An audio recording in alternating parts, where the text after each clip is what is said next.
Serious? Are you serious, guys? Welcome to another edition of the Coming Apocalypse. But wait a minute, we might be talking the economic apocalypse because Janet Yellen is yelling. Inflation, inflation, inflation. Yet she said it looks like it's now going to remain high, but she hopes it don't.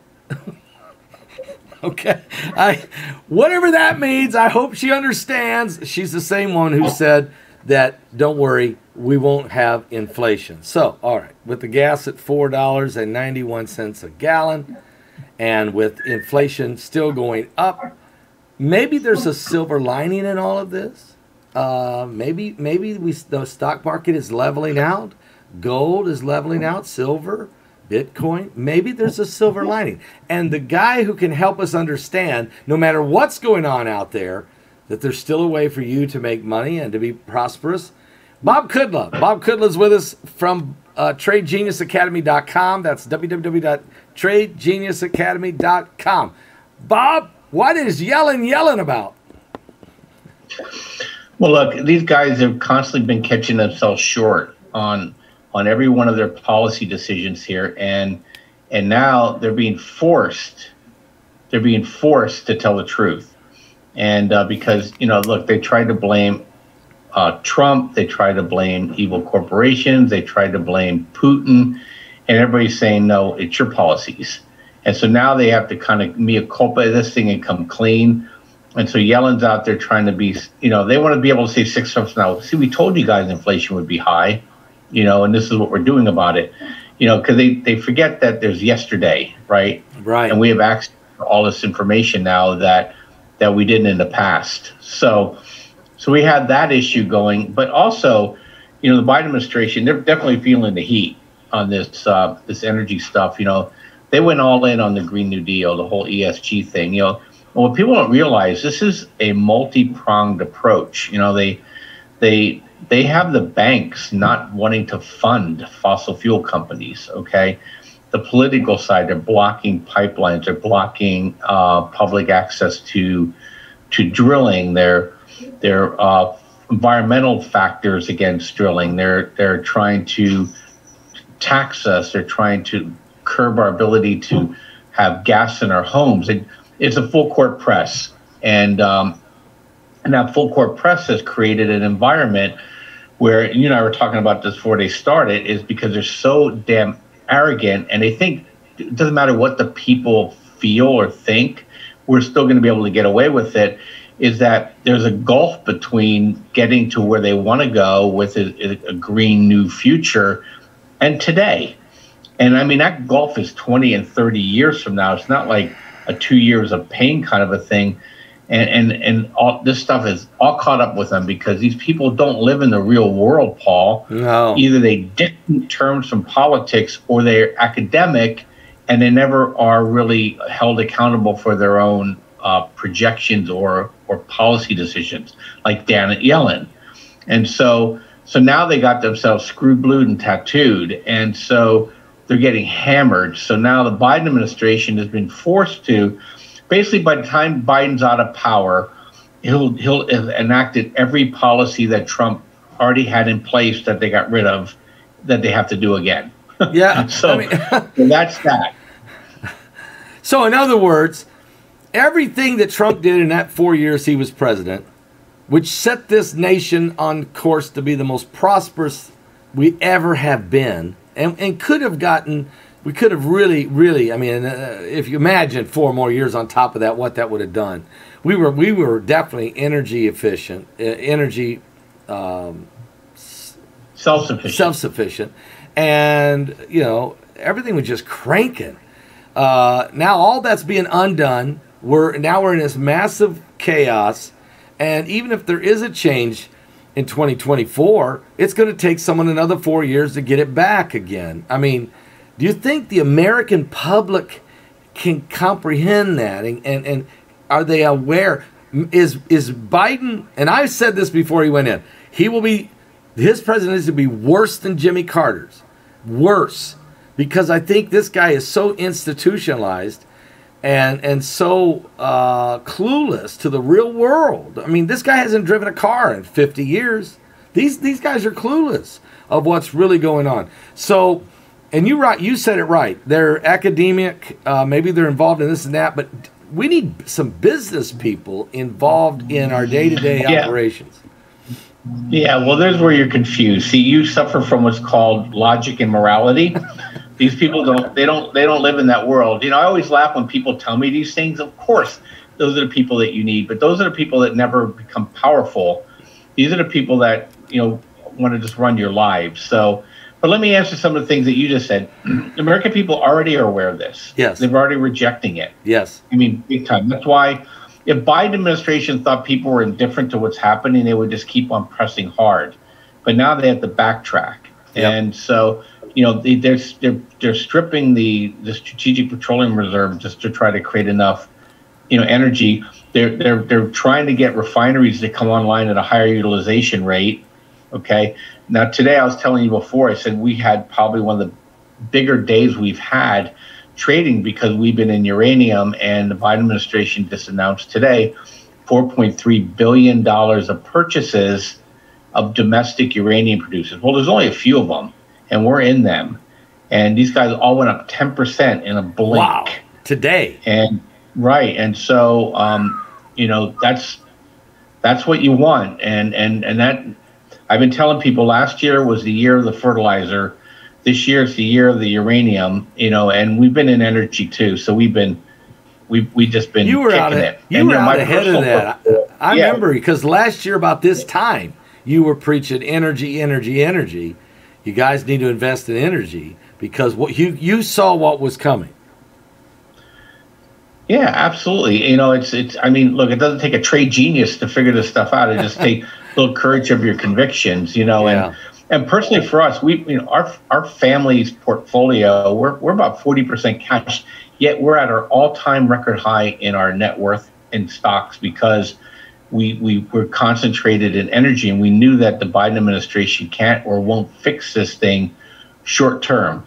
Now, probably when they get out of energy is when the Republicans take over Congress, because they'll start trying to enact legislation to ease the supply bottlenecks. Yeah, I think what Biden did today with the uranium thing, I think that's a good move. He should be praised for that, okay? Yeah. Because you can't have, look, and people think I'm, knee-jerk, I'm Republican conservative, I'm against green. I am actually not. I've owned a solar energy company for 14 years, active. I totally believe in that, but I'm of the same belief that you're in. You got to get from here to there. Yeah. And you got to be smart. And look, I'm into that for national security reasons. The reason why we're having this problem today is because Europe and these other guys, they didn't think this stuff through.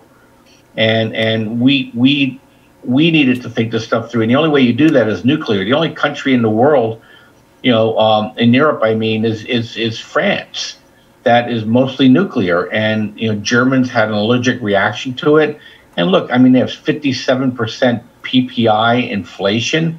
I don't know how people are living. Up here in Northern California, in the Mendocino area, $9.65 a gallon, Paul. How do people go to work? $9.65 a gallon.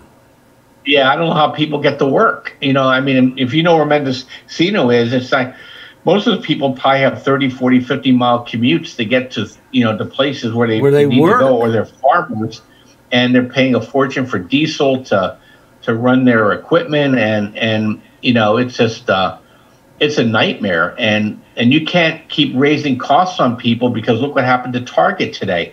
Target today, the second time in 3 weeks, has dropped their profit estimates because they're being stuck with a bunch of inventory. Something happened like the third week of April, where it's almost like when you come out of light speed on a sci-fi movie. Yeah. Ooh, yeah. It seemed like that's what happened across the board. People just literally stopped spending in areas that were what I would call discretionary. Well, and it's masked in the big numbers. Taxes came due.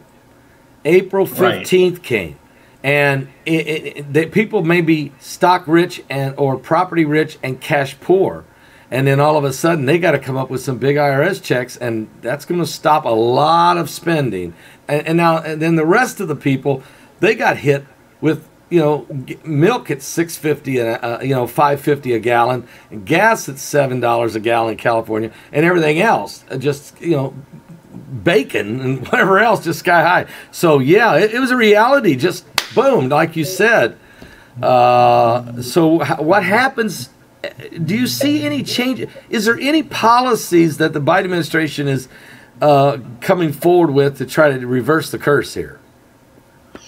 Yeah, there's very little they can do in the short term because they actually caused the train to go backwards. So, and it's going to be a big fight internally there because you have the Shiite Democrats, right, fighting against the regular Democrats, and so they're just going to scum up the works. And then at the next election, if it goes the Republicans' way, we're going to have total gridlock until the next presidential election. Right. So this is what's going to play out, okay? So people, please listen, because I think I'm right on this, is that energy is going to probably move a little bit higher here. We're going to get in the fall, and energy is actually going to start to drift down, okay? Because we actually are increasing production in the United States. Prices will keep people from traveling. There's a lot of latent travel built up because people already scheduled their vacations that are taking them. Right. You're going to see that kind of drop off into the fall. And we'll actually get a little, what I call a little bit of a whiff of deflation, but that's from a higher price level. Food prices, however, are going to then, once we roll out of this, food prices are going to escalate through 2023 because fertilizer prices are still too high and they're not putting it on the ground. And so we're going to go from high energy to high food. And then the fertilizer producers, look, there's not a fertilizer shortage. There's a fertilizer we can't get it out of the ground fast enough shortage, if that makes sense. Yeah. It's not like we're running out of it. It's just that, Russia and Belarus have always kind of screwed the market, so nobody invested in mines other places. Well, the prices are high enough, long enough now that in Canada and in North America, we're actually starting to dig this stuff out of the ground. And so you're looking at probably the end of 2023, there'll be enough fertilizer and it'll go into the ground for 2024, and probably food prices will probably spike then. The only fly in my ointment on any of this is if we do get a failed harvest somewhere between now and the end of 2023, that's kind of unknowable. That'll be problematic. And there's a number of places where it can be. Russia has already said that they intend to not disrupt the Ukrainian grain shipments out of Odessa. They made it very clear they're not going to do that.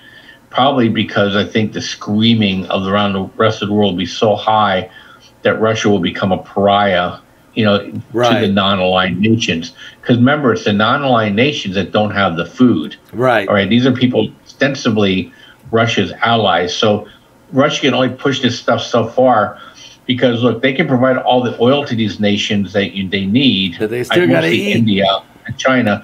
But if if that food can't get out of there, you can't make it up. Russia can't make up the shortfall. So they're going to let it out. But the United States, we're starting to see corn prices start to rise, wheat prices start to rise at the agricultural level. So the United States never has a failed harvest completely. Because we're like a rectangle country, so we could fail in Washington State, but it won't fail in Nebraska, that kind of thing. Right. It's very rare that you can get them all lined up that way, but other parts of the world absolutely can fail, and that could cause a big spike in prices. So that's my only caveat on this. We get through the election, we're going to Biden administration is pretty much then just done. Okay. He'll lose everybody. A lot of people will bail out of D.C. because the Republican House will be on a witch hunt back at these Democrats for doing the garbage that they've been doing for the last 6 years. So there's just going to be recriminations in the House. Investigations. They'll shut them down, and Biden may not even complete it. He may just say, "Hey, I don't feel well. I'm quitting," and then leave Chuckles in there to last the last 2 years. So, and the only other caveat to this stuff is if we push this Russia thing too far and Russia feels the need to retaliate against a missile onto Russian territory, then don't kind of know where that could go. China and Taiwan, I would be shocked if China invaded Taiwan. I think the ability of the Taiwanese to cause pain on China is much greater than Ukraine's ability to cause pain on Russia. Yeah, Taiwan's pretty well ready. They're pretty well equipped. Yeah, and they have 10,000 missiles, and they're not a corrupt nation. Right. And so you have Bitcoin now. We're starting to get legislation. It's going to be treated like a commodity in the United States. So that's going to remove some uncertainty. So going into the fall, we should see Bitcoin rising. Not too sure about all the altcoins. I think we have to have a major purge of a lot of these coins that are garbage, so people get some clarity on things that actually are going to have use case or value to people other than just speculating. Do you see Bitcoin? It's at 30,000 right now. Do you see it with this legitimacy, and that's what it will become when the announcement comes out? Then it's going. Do you see it going over 50,000 again? I just think all these predictions are worthless doing, because people, when it was at 65,000, were convinced it was 100,000. And look what it went to 30,000. Right. So I always just tell people, look, you own Bitcoin, you have to know why you own it. If you're owning it for long-term family wealth, then the predictions are meaningless to you. If you're trading it, then, we have tools to help you trade it, okay? If you're just speculating in it, then, you take the buy signals and you hop on and hop off. So, but for me, it's the way I look at Bitcoin is the way I look at gold, silver. It's basically a drill, baby, drill, right? Just have a little bit of this, a little bit of that. But Bitcoin, in other than dollars, is doing extremely well because, the dollar's been extraordinarily strong. And Bitcoin, is priced in dollars in the U.S., BTC, USD. So, that has to kind of abate, and you'll see Bitcoin rise. But the most important thing you always do is you put Bitcoin against a commodity that you need to live on, okay? And that's how you look at it. Bitcoin to a gallon of gas. Bitcoin to a loaf of bread. Bitcoin to a gallon of milk. Those are the Bitcoin to your rent. Those are the things that you need to pay attention to. If Bitcoin is not rising faster than those things, you have to be in things that are rising faster than those things. Yeah. Or you have to get a job, or you have to lower your standard of living. Right. So that's how I look at Bitcoin. We're still consolidating probably until the fall. We can get as low as 23,000. I think that's becoming less and less likely unless the market. You asked me about the market. We've been in this holding pattern here, because they're waiting to see what happens in June and July or June and August with the Fed meetings, see if they're actually going to stop or not. And then we also have the situation is the CPI going to flatten out. But you've got to remember, there's a lot of companies out there like Target that are suffering. That next the July earnings reports are going to probably show more weakness. So we could still literally fall another 10 to 15% in the markets for this year, and then we'll have to wait and see what happens from that. So, Bob, let's say, as you're talking here, folks, Bob Cuddler with us with TradeGeniusAcademy.com. That's www.TradeGeniusAcademy.com. He's got some specials also, Father's Day specials. So you want to go to his website, TradeGeniusAcademy.com. Check out his packages available. Learn how to control your own destiny, and be able to. The market, it doesn't matter. You heard Bob. He had a great day today because he had taught his folks and give them the algorithm tools to know to invest in uranium, and they've had it invest, and all of a sudden, boom, 10% in one day. And who knows? It may do another 10% in the next month. Who knows what's going to do? So, Bob, let me ask you a question, because knowing now that we've got this volatility and pricing, supply chain still not that we still can't get baby food. Baby formula. It's disastrous decisions out there. now when you take a look at things that are happening, where does I already understand the gas. You've given us a good indication of how gas prices, and of course that affects food and all that. But supply and demand is the old macro way of looking at things. Do you think this food shortage going through the end of 2023? I mean, doesn't that put everything in jeopardy? If people have to spend so much more for food, they don't buy the other stuff. Can we go into a major recession here in this country? Yeah, I mean, look, we've already had 1 quarter of negative GDP. So if you get another quarter GDP negative, you're quote unquote in a recession. But you know what a recession is, right? A recession is when somebody you know has lost their job, right? Right. You know what a depression is when you lose your job. Right. So we could be an economic boom, but if they're not employing people, here's how I look at it. Is the American people now do not have extra money to spend on things that give them a feeling of well-being, okay? And so when people don't have that feeling of well-being, if all they're doing is working to get to the next day, that makes for a very unhappy population. And that's what's happening now. So people, look, the politicians, I think Europe got it for a long time, but now they just pushed themselves over the edge. Is that, you don't screw with people being able to take a vacation every year, right? Right. You don't screw with the people trying to take care of their children, right? All right. You don't screw with the guy that wants just to hang out on a Friday night with a beer with some friends, or go bowling with some buddies, or families getting together for family night at the restaurant once a week. Right. You don't screw with those things, and they're screwing with those things, and so you got a population when they get unhappy or they get nervous, they pull back on spending, and then cause a recession, and then you have the Federal Reserve, trying to raise rates into a supply disruption versus a demand pull kind of event, and they've created these problems. They overspent on the COVID, which they should have been treated like a flu, and so they created all the problems that they're now trying to solve. But the good news, the American people understand quite clearly where the problem is, but we can't avoid it at this point. It just has to work itself through. We're going to have some demand destruction to lower prices. Okay, people are going to have to stop. Unfortunately, it's the wrong people that have to stop. Okay. Yeah, it always is. I mean, the people that shouldn't have to stop. It's people aren't going to take vacation next year because they simply can't afford. They can't afford the gas, right? But the rich guy. I always tell the story. I said we go 90. If we lose 90% of our net worth, right?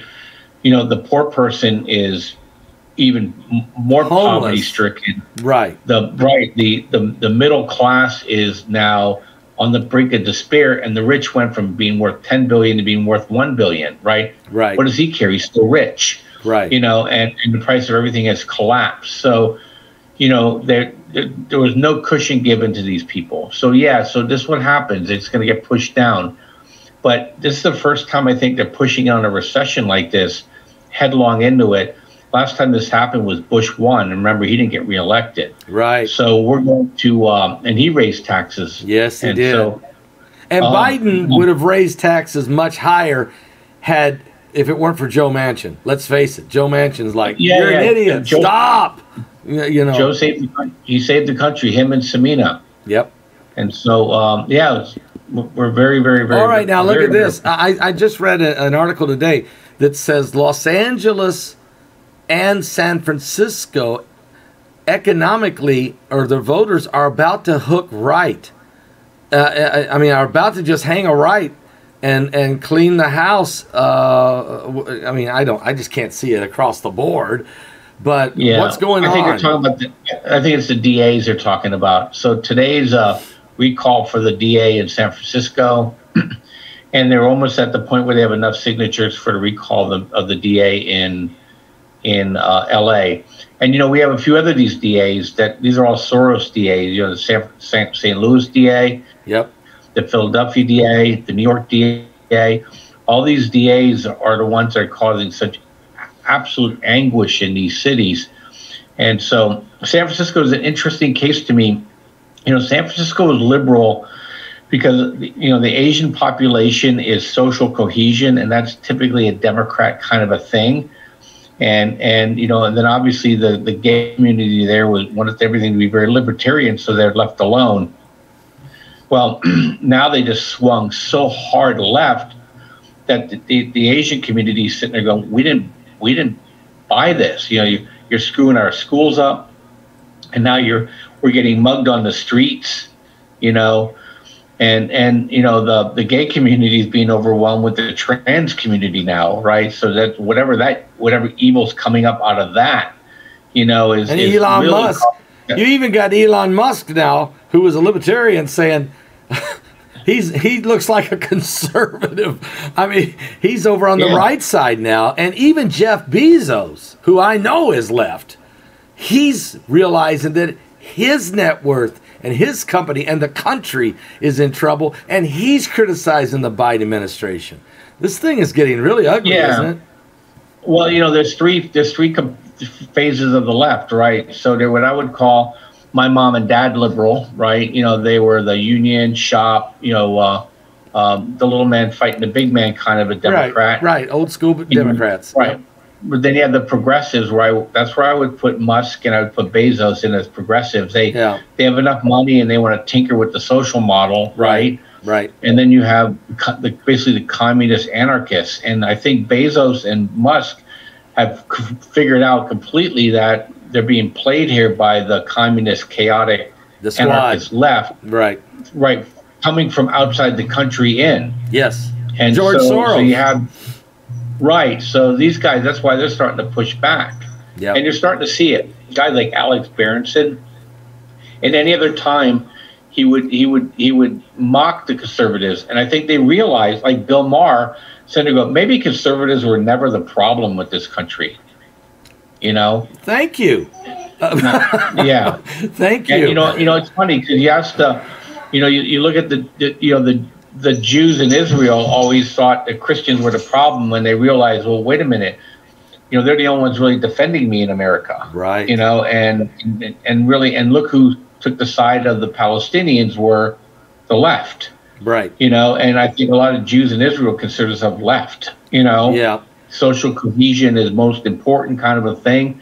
So I was saying a lot of people are rethinking what they believe, why they believe, and what label they have. And so it's making some interesting, that's why I think, unless the cheating is profound, I think we're going to have a sea change. I just hope the Republican Party embraces it in the right way, that people are tired of the politics and they want solutions. And that practical solutions, pragmatic solutions, not more bombastic rhetoric, and look, I love Trump, voted for Trump, but I hope if he's the one that's going to get back in again, unless he doesn't run and DeSantis runs, that he takes a practical approach to this and not be bombastic, just solve the problems and keep your mouth shut. And don't rub and don't rub it in their face. Just get it done. Get in the end zone. Don't spike the football. Just keep putting the ball in the end zone. I mean, that's what we want. That's what we want. And I think that's what the whole country wants, even on the other side. I think so too. All right, now your company. Let's talk to a little bit about this. TradeGeniusAcademy.com. Tell the people why that even though everything's volatile, this is a good way for them to probably supplement their income, if not become their income. Is that true? Yeah. I mean, it's all possible. It all depends on how much time, effort, energy you put into it. But you can actually start with a small amount of money, and you can build yourself up, quite large over time if you're consistently applying the right rules and precepts. So let me tell you what we do and why it works for us and for our subscribers. So, we have basically a set of probabilities that kind of give us a sneak peek into the seasons. And, I've talked about that with you since the very beginning. So we always have a sense of the probabilities of what will happen. High enough probability, you start looking in that direction. And then we have two algorithms that help us. One looks at levels and one looks at momentum. And so when the levels tell us to buy the dips, we look at the momentum to buy the actual stock price. So that's how our algorithms work. And what we do is we teach you how to use those algorithms, number one. And number two is we give you access to them so that you can trade things that we may not be trading all the time. And number three, we give you access to chat rooms so you can communicate with us.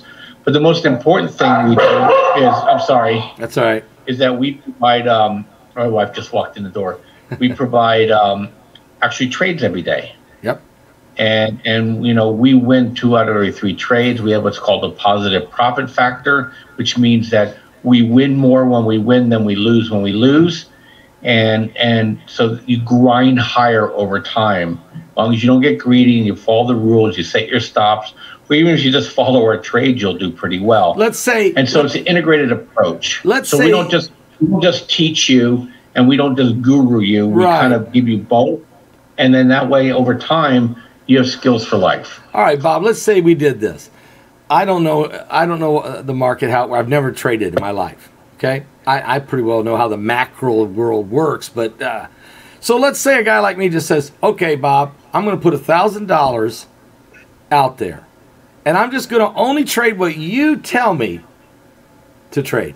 I'm not going to make any decision. I'm just going to trade what you just your tips alone. In 10 years, Bob, where will I be?" How much money is it? I'm going to start with just $1,000. That's all I got. I scraped it up. No, well, I never thought I hadn't thought about it 10 years in advance. So, but all I could tell you over the last 2.5 years, we average, basically 150% annualized gain. Now, let me be really clear. You'll never be 100% invested. So, you should be able to make 3 to 4 times what you'll make in the markets with our trades.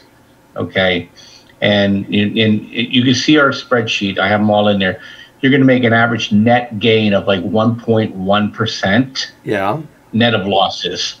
Yeah. In general. Yeah. You're in the trade usually for three days, and you win 2 out of 3 trades. So you're just grinding yourself up, and over time you're going to do fine. And that's been consistent with me for the longest time. These algorithms work. It doesn't matter what market it is. It just matters what you're buying. Yeah. Okay. When gold was hot and silver was hot in 2010, 2011, we were in that. When tech was hot, we were in tech. Uranium was hot, we were in uranium. So all we do is just keep following the market. And when the market goes to crap, we'll be in the bonds again. And there's some things you can buy that are shorting the market. So we even have bear market strategies. So it doesn't really matter to us, but what's consistent for you is that you have a plan, is you only invest so much of your money. You always want to have cash available. You're always following your stops, and I hate when you say only follow what I tell you, because my goal is to not make you dependent on me. Right. Is to give you, is to give you tools that you can be successful. But I'm happy to live on my accountability. That's why I put it out there. Yep. Every trade we do, I put out that day, that moment, and I put a stop out there. And so you can just read our track record. Yeah. And we just do fine. Are you going to Lambo with us? Nope. Okay. Are you going to be trading crazy? Nope. But if you want to grind your way and hey, in 3 or 4 years, you can make enough money to give yourself some options of full-time employment. Okay. Yeah. If you just keep grinding away at this. Yeah. And we don't just trade stocks. We trade futures. We trade crypto. We trade, we have even Forex trades through Nadex, which are called binary options. So we give you a lot of choices, and you literally can start with a couple $100 and work your way up. You just have to bear in mind when you start with $1,000 is that you're not going to be at $100,000 next year. No, okay? No. You have to grind it. Right, it's a grind. You pay taxes, and you pay taxes on this money, and unless you can stick it in an IRA. But look, the average rent in this country is $1,300 a month, right? Yeah. So, you make, that's $15,000 a year. You make $20 a day in the market, you're making $20,000. Yep. Yep. So you could pay your rent. You could start that way. You could start just like I said, and probably make enough money to pay the rent for a whole year. You could probably, no doubt, and because you're winning 2 out of 3, It's a grind, but it's not a quick get rich quick scheme. That's not what you're doing. You're No, teaching and I just want to be people how really to clear do with this. you. And you have a lot of listeners that are subscribers, and they can comment in the comment section. Is I am who I say I am. Yeah. So I know you are. And it's really quite simple. People say trading is difficult. It's not difficult. It's hard. And what I mean by that is you got to follow the rules. Right. Unlike being a Christian where God takes care of it for you once you come on board, and the Holy Spirit does the work. Here, you got to do the work. You got to do some work. Bob's doing a great job, folks. And again, he is a Christian and has a great company, and he does stick to the principles of the truth and honesty and hard work. And that's a recipe for success. That is a recipe for success. So I highly endorse TradeGeniusAcademy.com. That's www.TradeGeniusAcademy.com.